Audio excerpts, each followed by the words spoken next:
to be clear, so is this a medical decision then with this, or is this a... Just go when I answered about a lot of variables, my answer's not going to change, and there's a lot of variables that go into it. This is the softest benching that he could possibly do of Desmond Ridder. I think that's what this is. This isn't a benching, but it is a benching. But It's not a benching. But he's going to inspire or lead the boys. Is he the new quarterback for the Falcons, you think?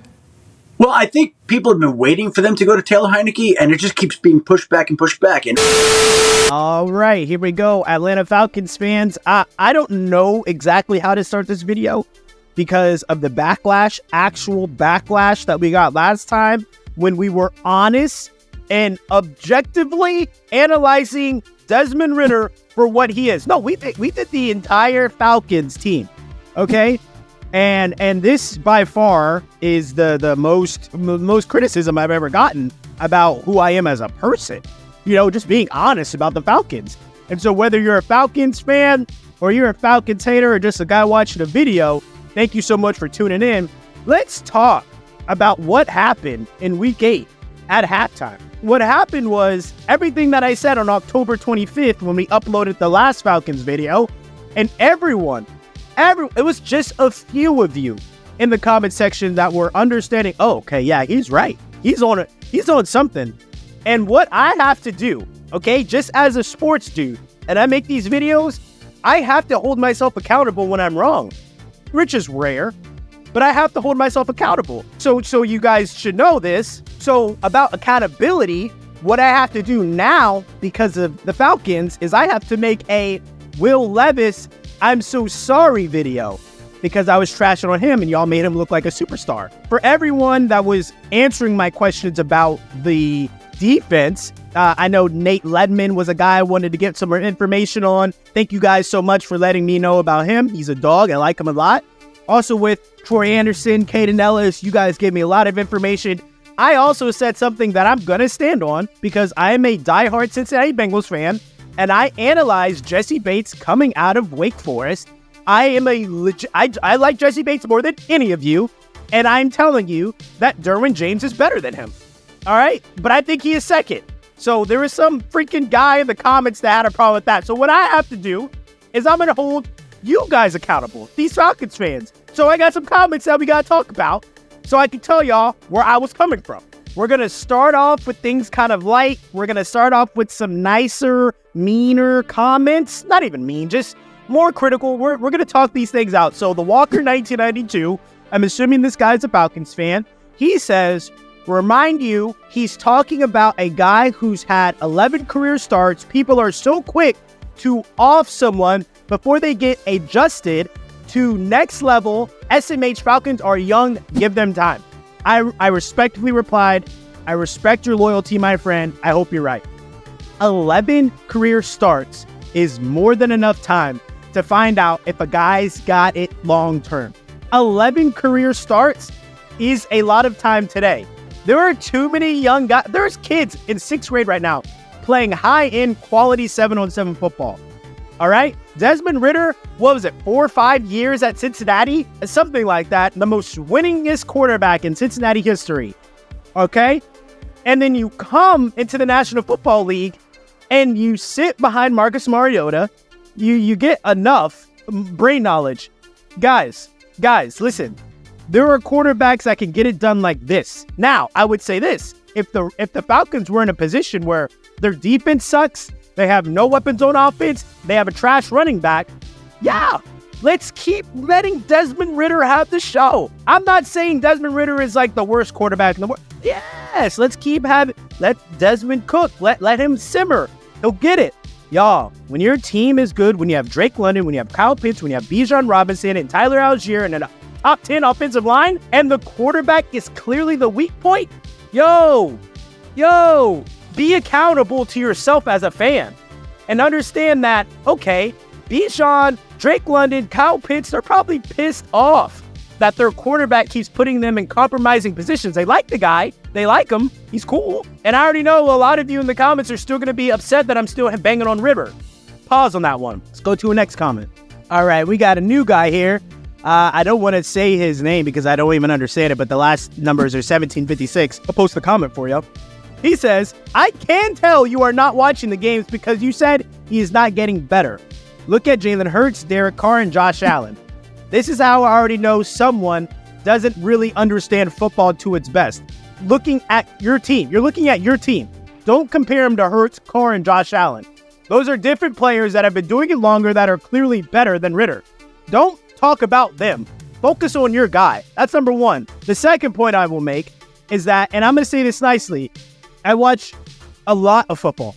I go to events where I'm in the company of players that are about to get drafted.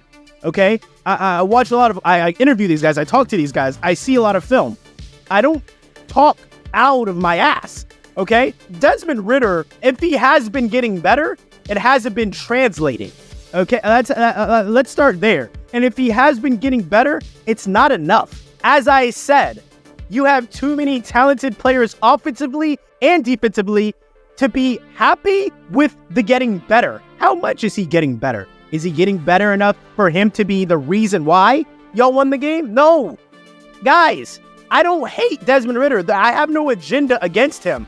Hell, he went to Cincinnati. My favorite team plays there. Okay? I have no vendetta. If anything, I liked him more than Kenny Pickett coming out of college. Once again, we got to talk accountability. I was wrong on that one. And then the last guy we're going to talk about is a comment from, and this is going to be a good conversation piece. This is going to be the last one. It's from an Adam Mosley 6377, and this is it. He goes, I really hate defending Desmond Ridder, but you did not watch the game at all. False. 3 fumbles, 2 were not on him. That's irrelevant. That's so irrelevant.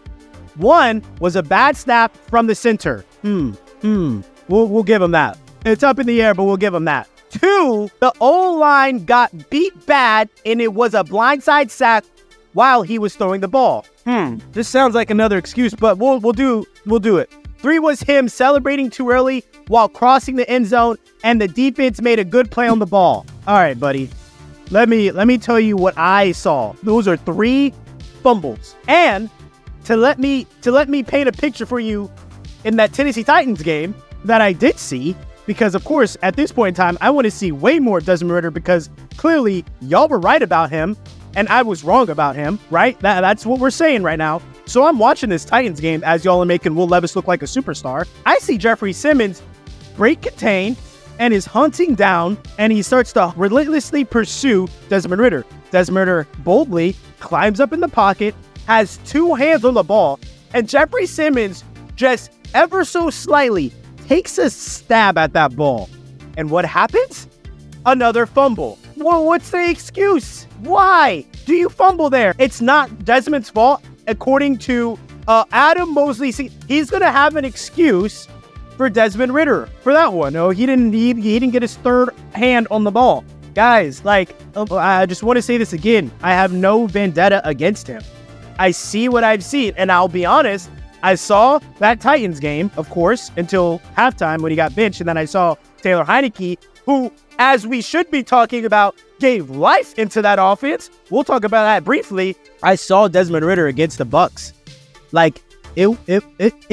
Forget it. Some people are going to understand it. Some people will not understand it. There are going to be, unfortunately, Falcons fans that are still, I realize that there are Falcons fans that still believe in Desmond Ridder, that still want him to be great. And like I said, guys, you have to hold yourself accountable. I can't save you. I really can't. I can't make you see a light you have your eyes closed to. He is not it. He could be a legit backup quarterback, right? I think so. And that's not a flag. For people that think that backup quarterbacks suck, that just proves you don't know anything about football. And I'll say this too. Why are Falcons fans that are still wanting Desmond Ridder to start? Why are they so hateful towards Kyle Pitts and Drake London and Isaiah Hodge, who, hello, welcome to the party of great play? Why do y'all hate Cardell Patterson so much and Tyler Algier? And why do you hate Bijan Robinson? We don't hate them. Why do you hate your defense? Yes, you do. Because you see that the blind spot is Ridder, and you rather make impossible excuses for him instead of hold him accountable. Stop acting like Desmond Ridder doesn't know it's his fault. He knows it's him. He knows he's messing up. He knows he's not good enough for the team. All right? This is reality. Welcome. Taylor Heineke, congratulations on your starting spot. You're getting paid $20 million for the next 2 years. You might as well get something while you're here. This team is in a position to still win the division. The better quarterback has started. Arthur Smith has said, hey, I'm not getting fired over a third-round quarterback in a bad draft class for quarterbacks. I'm not getting fired over it. Ridder can still be a highlight somewhere else. It's not going to be this year as long as we have a chance to win, though. That's what Arthur Smith is saying. There's a sweet, I'm assuming he's a child. There's a sweet poor kid in this comment section who I let him know, hey, Ridder has been benched at halftime, and he replied, Arthur Smith said it wasn't because of his performance. Like, that's adorable. That's sweet. That's a sweet kid. Of course it was because of his performance. Why else would he get benched? He's not starting in week 9. And so week 9 comes around, and it's against the Minnesota Vikings. And what happens is Taylor Heineke leads the offense to a late fourth quarter, should have been game-sealing touchdown, honestly. The score was 28-24 when Taylor Heineke got off the field. And unfortunately, the game ended 31-28. So, of course, there are some questions defensively that need to be answered. But Taylor Heineke, great freaking game, bro. You were able to do so much for the offense. Tyler Algier did not have stacked boxes the entire game. Kyle Pitts was able to make comfortable catches. Nothing where it's on his hip or nothing where he has to put his body in danger. I'm still on the same boat that Taylor Heineke needs to be the starter for the rest of the season. No if, ands, or unfortunate buts about it. It's over. It's done. And that sucks for Desmond Ridder, but I think he had more than enough time to make things work, and he did not. And this is how the NFL works, okay? Let me know what you guys think in the comments. And like always, like, comment, and subscribe.